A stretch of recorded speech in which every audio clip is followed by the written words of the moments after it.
Salut mes gens. Je vais ici vous raconter une histoire de Noé. Ouais. Bon, j'ai tout il y a pas longtemps. Hein. Ouais, j'ai tout. J'étais jeune à cette époque-là. J'étais jeune et puis j'ouvrais à Écho d'œuf. Au moment de à chez Fête, je remplace un facteur. Ou plutôt j'ai dit j'envoie une petite tournée avec plusieurs facteurs parce qu'il y avait beaucoup de boulot à cette époque-là.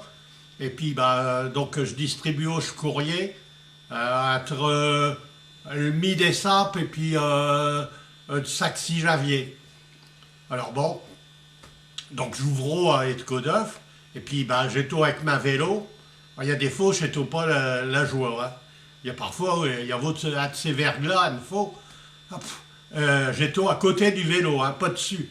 J'ai bas du mal à tenir ma vélo avec le sacoche de courrier. Oh là là. Je passe comme ça, dans chez Rue.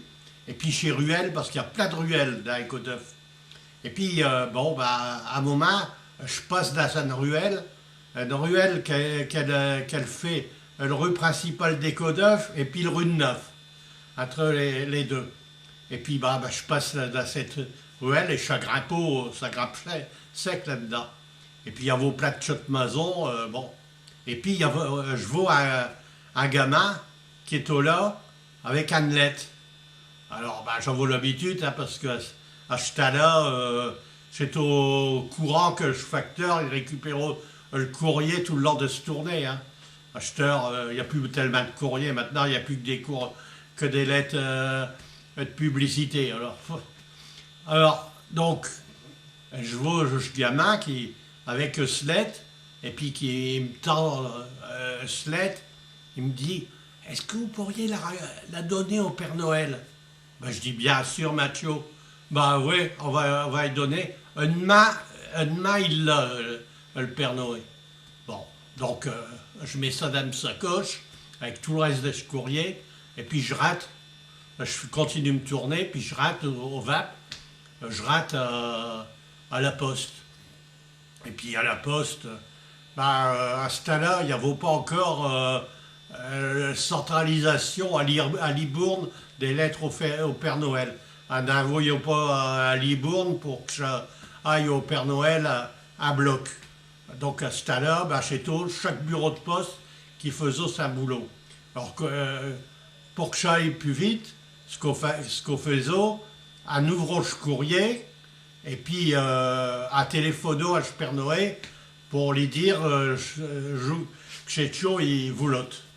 Donc, comme d'habitude, en ouvre le courrier, et puis il va y avoir une bonne vingtaine de lettres au Père Noël, et puis les lettres habituelles, hein, je voudrais une poupée, je voudrais une poupée qui parle. Enfin, il n'en a pas beaucoup à cette époque-là, des poupées qui parlent.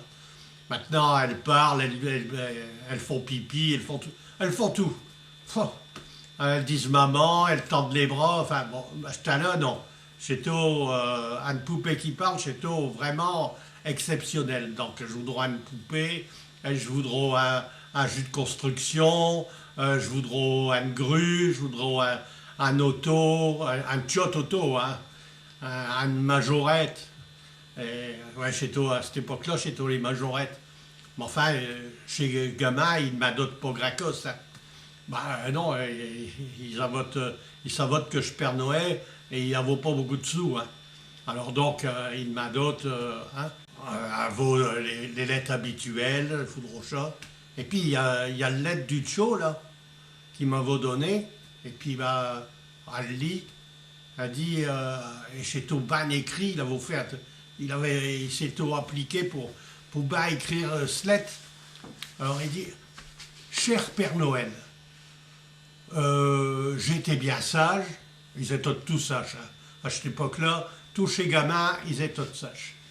Donc j'ai été bien sage, mais je veux rien pour le Noël.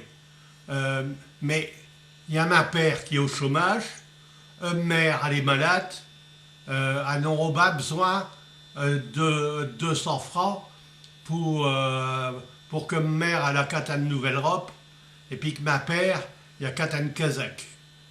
Puis et puis pour qu'elle ait un noche à choper à manger parce que c'est dur hein. Ma mère elle dit tout dit, oh là là là là, qu'est-ce que c'est dur, ces journées elles sont dures puis chez repas, aïe aïe aïe, qu'est-ce qu'ils sont drus chez repas. Enfin bon, donc je voudrais je voudrais 200 francs pour mes parents. Mais je veux rien. Bon, alors on parle avec le facteur qui me passe habituellement. Ils disent ouais, ce tio-là, il est bien aimable, il est bien sympa. Et puis quand il dit qu'il est au sage, c'est qu'il est vraiment sage. Hein. Oh ouais. Et puis ses parents, ils sont dans la mouise là. Il faudra faire quelque chose pour eux. Donc assez cotisé, hein, parce qu'on a dit le Père Noël, c'est le temps quand il y ait téléphone qui envoie, assez cotisé, et puis on a récupéré 100 francs. Et puis et c'est tout déjà ça, hein, 100 francs. À cette époque-là, je gagnais 270 francs par mois. Et c'est tout, hein. Donc on a fait tout ce qu'à pouvoir. Chez Facteur, ils ont fait à Chopepus parce qu'ils invoquent le calendrier. À ce moment-là, les étrennes, le calendrier. Donc ils ont fait à Chopepus et puis j'ai donné ce que j'ai pu. Quoi. On a récupéré 100 francs. Et puis on a mis ça dans une enveloppe, on a bien cacheté, on a mis ce nom d'Astio. Et puis le lendemain, je mets ça dans une sacoche. Puis je dis, si je vois le tio, je vais lui donner un slette, une lettre du Père Noël. J'ai attendu 2-3 jours parce que je le veille au pas. Et puis, il y a 2-3 jours après, je l'ai vu qui m'attendait à le coin de la rue. Je dis, t'as une lettre du Père Noël? Oui, mais je suis venu vous dire là au coin de la rue parce que je voudrais faire une surprise à mes parents. Je ne voudrais pas que mes parents ils me votent. Je dis, Tio, il n'y a pas de problème. Hein. Tiens, le Père Noël, il t'a écrit. Tiens. Et puis, ça a l'air d'être une enveloppe, elle est bien épaisse. Bon, alors il a pris le lettre, il a dit, merci, monsieur. C'est tout un gosse bané, papa. Donc, puis il est reparti. Il est reparti à ce maison. Et puis, dans un coin, il a ouvert une enveloppe. Et puis, je crois, hein, et puis 2 jours après, je vois le gosse qui m'attend au coin de la rue, en bas de la ruelle. Alors, je dis, ça va, Tio? Le Père Noël, il a été bas. Ah ouais, il dit, il a été banné, ma pas. Mais j'y ai fait une lettre. Vous pourriez lui avouer? Oh pas de problème. Donc, j'ai pris ce lettre, je l'ai mis dans la sacoche, j'ai fini de me tourner. Et l'après-midi, quand tout le monde était réuni à la poste, hein, qui avaient touché facteur qu'ils étaient rentrés, et puis que tous les employés qui étaient là, au fermé chui de le poste, on a ouvert l'enveloppe. Alors et puis on a lu « Très cher Père Noël, je te remercie grandement pour les 200 francs que tu m'as envoyés. » Ouais. Dit, mais la prochaine fois, tu l'envoies pas par la poste, parce que ces cochons de facteurs, ils ont piqué 100 balles. Allez, à des méjas, à la revoyure.